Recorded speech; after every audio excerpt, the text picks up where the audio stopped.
예, 이번 시간에는 이제 거기 143쪽에 나오는 민담의 분석과 의미를 좀 보도록 하겠습니다.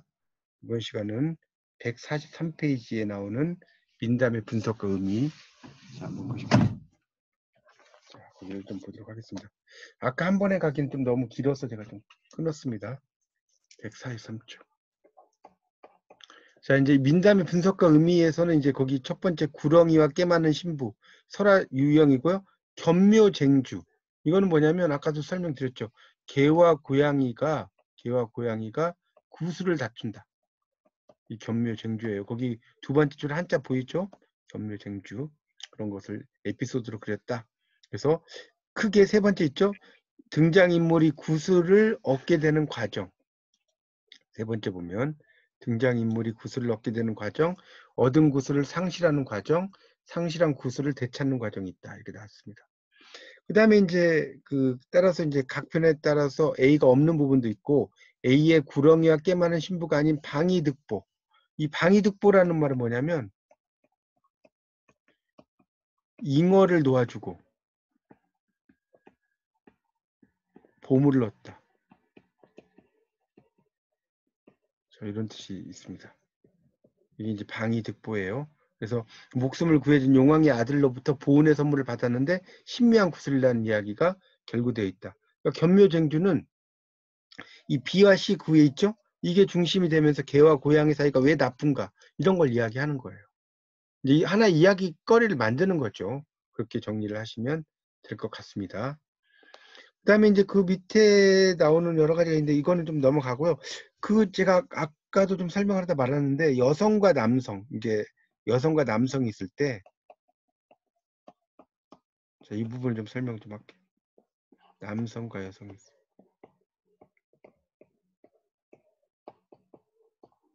자, 보통 이제 여성과 남성이 있으면 이 남성이 여성을 구해준다고 할 경우 남성이 정확히 말하면 여성을 구함.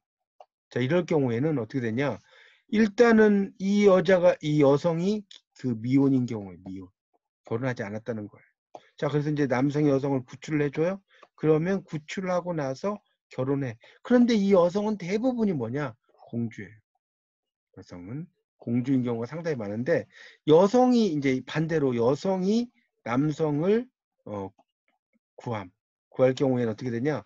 결혼을 하고 난 상태로 이제 구하죠. 예, 구해서 밖으로 나오는 게 구출이죠. 근데 이런 경우는 보통 이제 여성이 남성을 구해줄 때는 이 남성은 결국 남편밖에 안 되는 거예요. 이 여성이 이미 기혼이기 때문에 자, 이런 차이가 좀 그런 것도 좀 알아두십시오. 그러니까 약간은 이제 여성이 구해줄 때는 이런 결혼이라는 문화적 관습 안에서 구출해내는 어떤 필연적인 이유를 설명하는 거죠. 필연적인 이유를 설명한다. 그렇게 이해하시면 될 것 같습니다. 뭐 뒤에 뭐 여러 가지 나오는 건 이제 여러분 좀 읽어보시고 저는 여기서 좀 중요한 거 몇 가지만 좀 설명을 좀 드리도록 하겠습니다. 자, 144쪽을 보세요. 144쪽에 보면 국면에 전한 양상과 그 의미라고 나왔죠. 그래서 구렁이와 깨 많은 신부는 모두 4개의 국면, 시퀀스란 말 써놨는데 이게 이제 국면이라고 썼고 영어로는 연속이라는 뜻이 연속. 시퀀스란 말. 그래서 구성되어 있다. 그래서 이제 오른쪽에 145쪽에 보면 제1국면부터 나오죠. 꿩과 이심이부터 이제 나오고 있습니다. 자, 그 꿩과 이심이를 이제 보면, 자, 거기를 이제 보면 꿩과 이심이라고 하는 게 나오죠. 이제 그걸 보면 어떻습니까? 자, 꿩과 이심이라는 것은 자, 그런 내용이 이제 나오고 있습니다. 자, 거기에서는 이제 꿩과 이심이라고 하는 곳에서는 제1국면. 자, 제1국면은 뭡니까? 제1국면은 꿩과 이심이 나오죠. 꿩과 이심이라고 145쪽을 보고 있습니다. 그래서 꿩은 이심에게 공격당해서 먹이로 먹히기 직전에 있다. 제2국면은 부부와 이심이. 그래서 어떤 사람이 그 광경을 보고 꿩을 가로챈 후 여자가 꿩을 먹고 임신하여 남자아이를 낳는다. 제3국면 아들과 이심이. 아들이 자라서 장가를 들게 되는데 산고개에서 이심이를 만나서 목숨을 이제 요구받게 돼요. 자, 제4국면 신부와 이심이. 결혼식 후 신부가 상황을 알고 남편과 함께 이심이를 찾아가서 대항해서 이심이로부터 모가 난 구슬, 구멍이 난 구슬을 얻어서 역습함으로써 이심이를 이제 처리한다는 것, 여기 채치라는 것은 처리한다는 뜻이에요. 그리고 나서 귀가한다고 이야기가 되고 있습니다. 자, 그런 이제 구조로 이제 이야기가 진행이 된다는 겁니다. 그렇게 이제 보시면 돼요. 그러니까 이심이라는 게 이제 여러분이 아시다시피 꼭두각시 노름에서도 그러지만 용이 데려다가 우리가 흔히 이무기라는 말 아마 좀 들어보셨을 거예요. 이무기. 용이 데려다가 못되고 그 물 속에서 산다는 여러 해 묵은 구렁이를 말해요. 이게 이심입니다. 이걸 이야기하는 겁니다. 그래서 이제 거기 이제 보시면 145쪽에 1국면은 자연 공간에서 동물 상호 간의 대결 양상이다. 이런 말 나왔죠? 약육강식. 꿩은 이심의 위력에 굴복하고 마는 열세적인 존재다라고 나왔죠. 자, 따라서 꿩과 이심의 대립은 상호 우위에 입각한 대결이 아니고 일방적인 우위다. 또 모든 걸 볼 때 이심의 대립행위는 꿩으로 나타난다. 이심의 대립행위체가 날짐승이면서 땅을 기어서 먹이를 찾는 조건. 그래서 꿩으로 설정된 것이다. 자, 꿩은 멀리 이동하는 경우가 아니면 땅바닥을 기면서 먹이를 찾는 새죠. 그래서 기어다니는 이심이가 먹이로 삼기에 아주 적당한 새다. 그런 이야기를 써놓은 거고요. 제2국면 밑에 보면 자연 공간에서 벌어지는 동물 상호 간의 대결에 인간이 개입을 한다는 거예요. 여기 지금 부부가 나왔잖아요. 꿩과 이심이는 다 동물이잖아요. 그 이야기입니다. 그래서 꿩에 대해 우위에 있던 이심이는 우위를 지속하지 못하고 인간에 의해 좌절된다. 인간의 개입으로 인해 동물 상호 간의 대결은 인간과 동물과의 대결로 양상이 바뀌게 된다는 것이 나오고 있습니다. 그런데 여기서 꿩을 가로챈 인간과 이심이와의 대결은 나타나지 않는다. 여기 나왔죠? 자신의 먹이인 꿩을 가로채서 먹은 인간에게 직접적인 보복 행위가 이루어지는 것이 아니다. 나오고 있습니다. 하여튼 이제 그런 내용으로 설명이 되고 있어요. 그 다음 넘겨보세요. 146쪽에 보면 제3국면에서는 두 번째 달라 꿩 덕분에 태어난 아이가 문화공간에서 성장하다가 혼례를 치르는 단계. 혼례를 치르기 위해 신부집으로 가는 도중에 꿩을 빼앗긴 이심이와 조우. 조우라는 것은 우연히 만난다는 뜻이에요. 조우한다고 이야기하지 않습니까? 우연히 만나는. 이걸 조우라고 합니다. 자연공간. 부부가 꿩을 가로채서 먹고 아이를 낳고 서당에 다니면서 성장해서 성인이 될 때까지 이심이가 복수를 미뤄왔는데 이게 문제가 된다라고 나오고 있습니다. 그런 내용이 쭉 나오고 있어요. 하여튼 이제 그런 여러 가지 이야기들을 동물과 사람과의 관계에서 이렇게 썼다는 이야기를 계속 하고 있습니다. 이걸 다 일일이 이야기할 수는 없고요. 그런 정도만 여러분이 좀 이해를 하시면 될 것 같습니다. 뒤에 뭐 이렇게 쭉 나오는 것들은 여러분이 한번 쭉 읽어보시면 되니까 뭐 이 뒤에 나오는 것은 이 정도로 하고 넘어가겠습니다. 자, 그렇게 하고요. 그 제6장이 이제 무가 이야기가 나오는데 그 무가 이야기는 일단 그 제일 마지막에 무가에 대한 설명 이런 것을 좀 하도록 할 테니까 그때 좀 여러분이 좀 보시면 될 것 같습니다. 그래서 지금 이제 제가 민담에 대한 이야기를 했는데 이 민담이라고 하는 것은 상당히 이제 조금 더 민담에 대한 이야기를 조금 더 부연 설명을 할까요? 그 이야기를 좀 더 하겠습니다. 민담에 대해서 조금 더 부연 설명을 좀 할까. 아까 좀 막 지나가다가 좀 넘어간 것들이 있어서 그걸 좀 설명을 좀 더 드리겠습니다. 자, 거기 이제 민담은 이거는 133쪽을 좀 펴주시면 좋겠습니다. 오늘은 그냥 민담만 좀 해야 될 것 같습니다. 133쪽을 보시면 위에나 밑에서 쓰세요. 민담에 이 단순화 법칙이라는 게 있어요. 이 이야기를 좀 할게요. 자, 첫 번째는 민담의 단순화 한 장면의 법칙이다.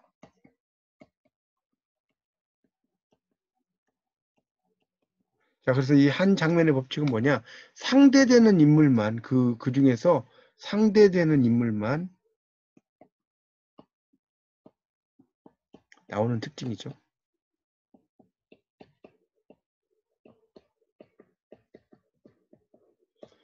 자, 그 다음에 민담은 꼭 3회 법칙이 있어요. 3회 법칙. 3회 법칙. 그래서 이제 아까도 좀 설명 좀 드렸지만, 삼형제, 그 다음에 세자매, 또 삼세판, 뭐 삼신할미,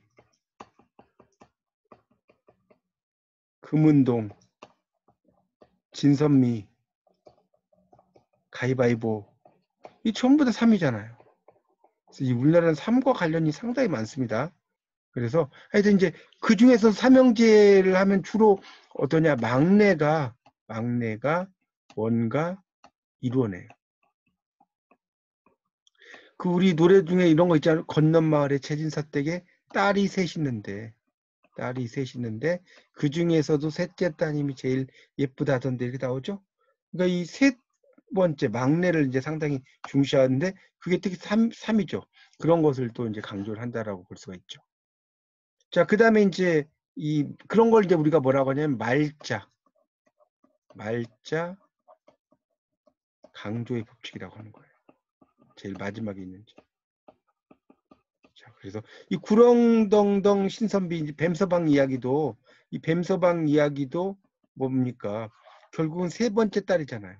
이 세 번째 딸이 그런 그 내면의 신성성을 알아보고 그런 것을 이제 그 알아보는 거죠. 결혼을 합니다. 그래서 우리가 이제 이런 그 이야기가 여러분 이제 3학년 2학기 때 이제 좀 배우시겠지만 이 맹진사댁 경사라는 작품이 있어요. 맹진사댁 경사. 이 맹진사댁 경사라는 그런 작품이 있는데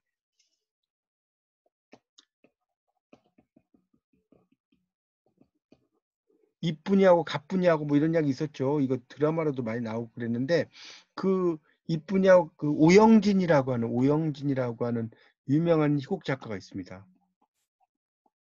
작가의 작품 중에 이 맹진사댁 경사라는 요 작품이 뭐냐?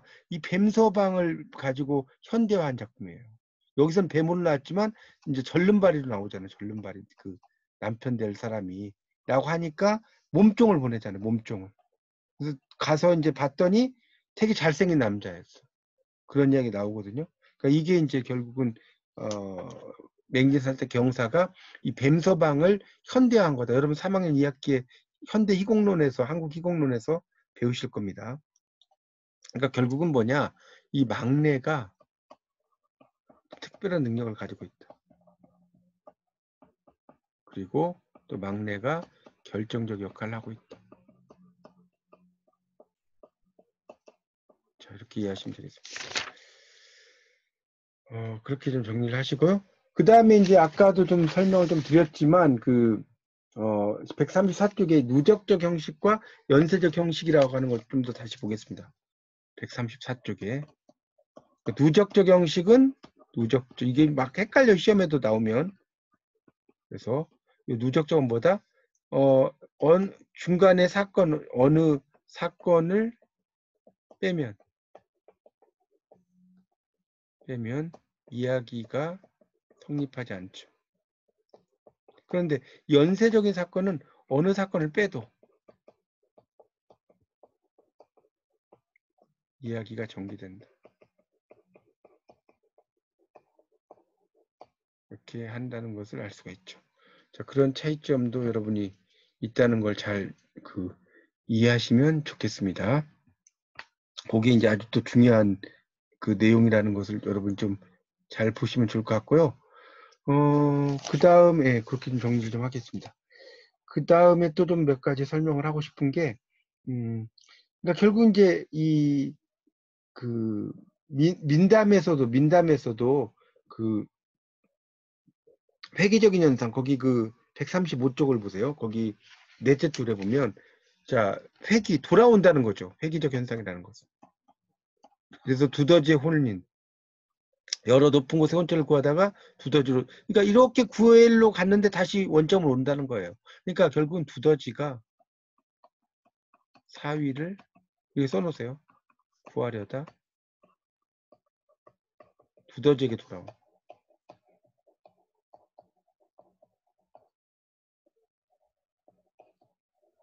자, 그렇게 이제 보시면 되겠습니다. 두더지가 4위를 구하려다가 두더지에게 돌아왔다라고 정리를 좀 하시면 되겠죠.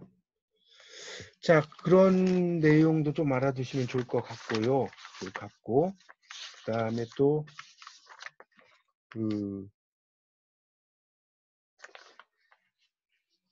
이 민담이라고 하는 것에서 이제 종류가 유형이 그 125쪽에 나오는데 125쪽을 다시 좀 펴보세요. 자, 이 125쪽을 좀 펴보시면 이 민담은 이제 뭡니까? 민담은 보통 여러 가지 중에 첫 번째가 뭐였어요? 과장담. 과장해 주는 이야기.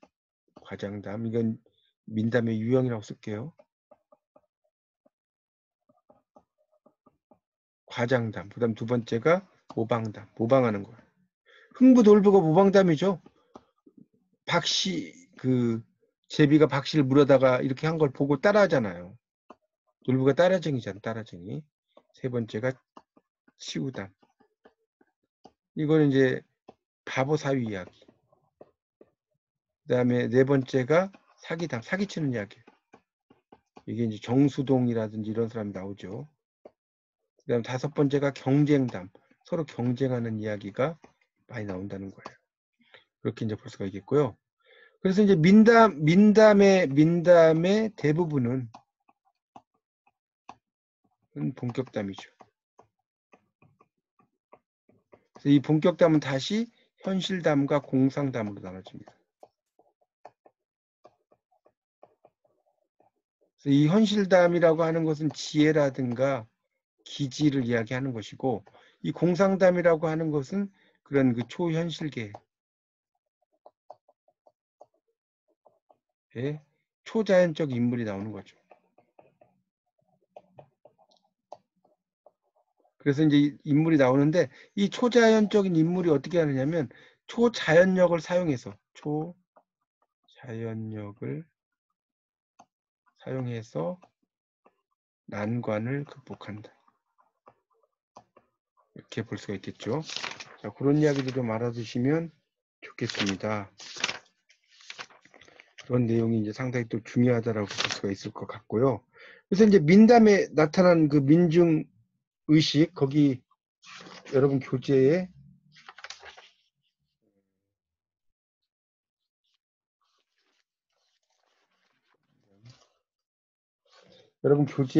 지금 아까 안 한 것들이 상당히 많이 있구나. 민담에 나타난 민중 의식이라고 하는 것이 또 그 138쪽에 나와요. 138쪽. 거기를 한번 보세요. 거기를 이제 보면 일단 이걸 또 지우고 좀 설명을 좀 하겠습니다. 민담이 참 할 이야기가 상당히 많아요. 의외로. 거기 이제 보면 138쪽이나 위에다 쓰세요. 민담의 특징이 있어요. 민담의 특징은 첫 번째로는 예기치 못한 행운을 통해서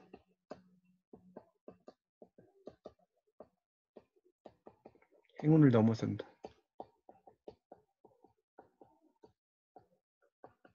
자, 이게 있고요. 자, 두 번째는 초월적 존재의 도움을 받는다.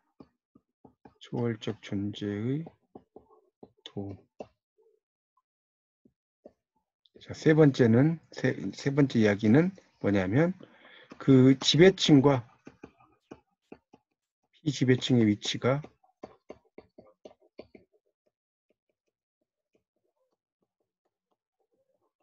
역전됐다. 자, 이렇게 알 수가 있습니다. 그렇게 좀 이해를 하시면 좋겠고요. 이제 민담에서는 특히 이제 원조자, 누굴 도와준 사람들 원조자라는 게 원조자가 이제 있는데 결국은 그 뭡니까 시련과 고난 속에서 살아온 현실적 의식이 민담 전승 과정에서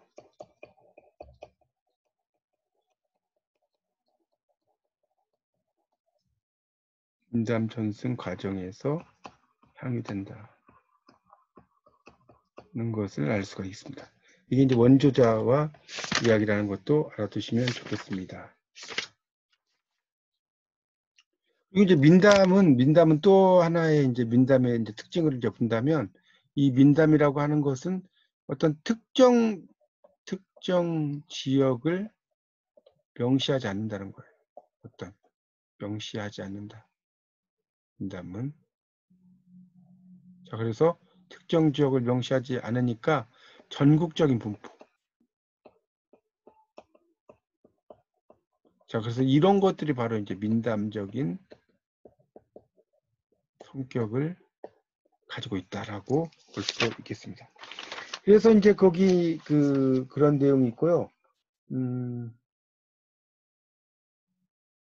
여기를 좀 읽어보죠. 138쪽의 아랫부분 6번 민담에 나타난 민중의식에 보면 거기 있죠.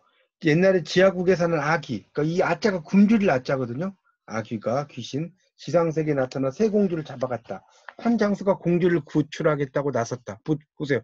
여자가 이제 잡혀가면 다 공주예요. 일반적으로. 그래서 몇 사람의 부하를 데리고 지하국의 입구를 찾았으나 찾을 수가 없었다. 마침내 꿈에 산신이 나타나서 지하국의 입구를 가르쳐 주었다. 입구에 이른 장수는 부하들은 땅 위에 남겨놓고 광주리를 타고 지하국에 내려 이르렀다. 세 공주 중에 하나가 물을 길러 나왔다가 장수를 만났다. 장수는 수박으로 변해서 아귀의 집에 들어갔다. 세 공주는 아귀에게 독주를 권하여 잠들게 하고 장수는 아귀의 힘의 근원이 되는 옆구리에 비늘 2개를 제거하고 목을 잘라 죽여버렸다. 장수는 세 공주를 땅 위로 내보냈는데 부하들은 장수를 올려주지 않고 그대로 왕궁으로 돌아갔다. 지하에 남은 장수는 처음 나타난 산신의 도움으로 말을 타고 땅에 올라와서 처음 약속대로 공주와 결혼했다. 이게 이제 민중의식을 보여주는 건데 우선 주목할 것은 주인공인 장수다. 여기 동그라미 줘서 장수가 중요하다. 엄청난 모험. 조금도 주저하지 않죠? 그러니까 이런 보잘것없는 자라도 마찬가지다. 신화의 주인공은 신화는 이미 이제 능력이 있잖아요. 신이니까 가시니까. 그렇죠? 그런 이야기죠. 민담의 주인공은 그냥 보통 사람이라는. 근데 예기치 않은 사태 거기다 붙여있어요. 예기치 않은 사태에 부딪혀요. 그런데 좌절하거나 패배하는 게 예사지만 민담의 주인공은 시련 속에서도 좌절과 패배를 모른다는 거. 이게 또 중요하다는 거. 그게 이제 또 민담에서 중요한 특징이라는 거. 그리고 이제 다음으로 주목할 것은 장수와 아귀의 대결이라고 나왔죠. 인간과 비인간의 싸움이다. 그런 이야기도 또 나오고 있습니다. 그래서 이제 거기 140쪽에 보면 두 번째 단락이 첫째 줄에 또한 주목할 것은 장수와 부하들의 대결이다. 그러니까 선과 악의 싸움이라는 거예요. 민담의 인간은 선인과 악인, 착한 사람과 악한 사람. 처음에는 악인이 유리하죠. 나중에 선인이 승리한다는 거예요. 그래서 혹부리 영감, 흥부놀부 이런 거. 동삼과 이심이도 마찬가지다. 선인과 악인의 대결은 도깨비, 제비 등의 매개로 이루어지기도 하고, 그러니까 혹부리 영감이 도깨비 나오잖아요. 제비는 흥부놀부고, 그렇죠? 이심의 도움으로 이루어지기도 하나 직접적인 그런 대결도 있다는 거예요. 그래서 악인은 스스로의 어리석음 때문에 패망하기도 하고 패망을 모면하려다가 추한 모습을 이야기한다. 자, 우렁색시 나중미부설화라고 그랬죠? 나중미부설화. 이걸 이제 좀 유식한 말로 나중미부설화라고 그래요. 우렁이색시가. 그래서 이제 선인은 평민이고 악인은 횡포한 양반이다. 그래서 악인인 양반은 패망을 모면하려다가 추악하게 된다. 이런 얘기고요. 그다음 끝으로는 장수와 공주의 결혼이에요. 민담의 주인공은 난관을 극복하고 결국 행복을 쟁취하는데 행복에는 결혼, 부, 과거 급제 등 이런 게 중요하다. 그렇죠? 그런 이야기가 또 나오고 있습니다. 그 다음 단락. 행복에 도달이 주인공의 자력, 스스로의 힘으로 이루어지는 경우도 있고 의외의 행운으로 이루어지는 경우도 있다라는 것이 또 나오고 있습니다. 그래서 의외 행운은 운명론적 사고인데 풍수담. 자, 부자가 풍수담이라는 것은 풍수지리예요. 풍수지리. 뭐 배산, 임수 뭐 이런 거 있지 않습니까? 이런 걸 풍수담이라고 하는 거예요. 그래서 그런 이야기를 써놨죠. 그래서 어느 거지가 살 길이 없어 처자를 버리고 유랑했는데 가는 곳마다 의외의 행운을 입어 위기에 벗어나고 집으로 돌아오니 부자가 되었다. 그의 아버지를 아무데나 묻었는데 사실은 그 자리가 명당이었다. 그러나 이런 이야기에서도 주인공은 운명을 기다리지 않고 움직이며 싸운다. 부지런하고 진실된 사람은 하늘이 돕고, 이게 이제 민담의 운명론이고요. 이 점은 고전 소설에 나타난 운명론과 상당히 차이가 있다. 그렇게 설명을 하고 있습니다. 이 동물담에서는 호랑이와 토끼가 나오죠. 호랑이와 토끼가 이제 있는데 토끼를 잡으려고 하니까 우리가 이제 그 뭡니까 사자성어 중에 호가 호이라는 말 있잖아요. 호가 호이 이런 거 비슷한 거죠. 여우가 호랑이의 위험을 빌린다는 것처럼 토끼도 이제 그렇다는 거죠. 그래서 이제 호랑이와 토끼의 대결은 이제 그 포괄적인 의미를 가지고 있다. 그래서 치자, 다스리는 자, 호랑이가 다스리는 자겠죠. 피치자의 대결, 다스림을 받는 자, 권력을 가진 자, 호랑이죠. 권력을 가지지 못한 자, 토끼겠죠. 이런 식으로 설명을 하고 있습니다. 뭐 그런 내용들이 이제 또 쭉 뒤에까지 이어지고 있어요. 이어지고 있는데 특히 이제 이 민담이라고 하는 것이 오히려 이런 그 전설이라고 하는 것보다도 훨씬 더 신화나 전설보다도 그 좀 이야기해야 될 것들이 상당히 많은데 이 민담이라는 것은 흥미 위주로 이제 좀 더 쓰인 것들이 많이 있다는 거죠. 다른 것에 비해서 이 민담이라고 하는 것은 흥미 위주로 좀 쓰인 것들이 많다. 자, 157쪽을 보세요. 157쪽. 자, 157쪽을 보시면 거기 이제 밑에 아랫부분에 도표가 하나 나올 거예요. 가나 해가지고 나오죠. 그래서 구출자, 구해낸 사람 여성이에요. 그 다음에 구해낸 남성이에요. 나오죠. 그러니까 남성이 구출자가 남성이면 구출하고 나서 결합을 한다는 거. 결합이라는 것은 여기서 이제 결혼을 말하는 거예요. 결혼. 이렇게 이해하시는 게 좋습니다. 그 다음에 여성일 경우는 그 결합, 그러니까 이미 결혼했다는 소리죠. 결합 구출이란 말은 이미 그 구해준 자가 여성에게 남편을 구해줄 거 아니에요? 구출했다는 거. 그런 이야기입니다. 그래서 이런 사정은 제일 밑에 나오죠. 구출자가 여성이냐 남성이냐에 따라 결정된다. 그래서 구출자 넘겨보세요. 구출자가 여성인 경우에는 결합이 우선한다. 이미 결혼했다는 거예요. 상황 설정은 온달, 무왕 이야기, 신유복전에서 파악되는데 죽음에서의 구출이나 무지몽매에서의 구출은 모두 결혼 이후에 나타난다. 다만 구렁이와 깨맞는 신부에서는 남성의 역할이 제거된 반면 온달, 무왕, 신유복에서는 남성이 여성의 도움으로 영웅이 되죠. 온달도 바보온달이었잖아요. 그렇죠? 무왕도 원래 마파는 아이죠. 마파는 아이. 맞죠? 그런 걸 이야기합니다. 그래서 이런 양상을 필자는 이제 여성 영웅에서 남성 영웅으로 전환 과정이 암시되어 있는 것으로 판단한다. 즉 여성의 능력이 대남성 우위를 점하는 차원에서는 동일하지만 남성이 어떤 역할을 수행하느냐에 따라서 발생한다. 편자가. 그런 이야기를 써놨습니다. 하여튼 이제 그런 내용이 또 쭉 이야기를 하고 있으니까 여러분이 보시면 될 것 같습니다. 이 내용은. 자, 그런 내용이고 이제 앞에 제가 좀 그 넘어간 부분은 여러분이 한번 쭉 한번 읽어보시면 될 것 같습니다. 일단 이 정도 해서 그 민담에 대한 이야기를 마치도록 하겠습니다.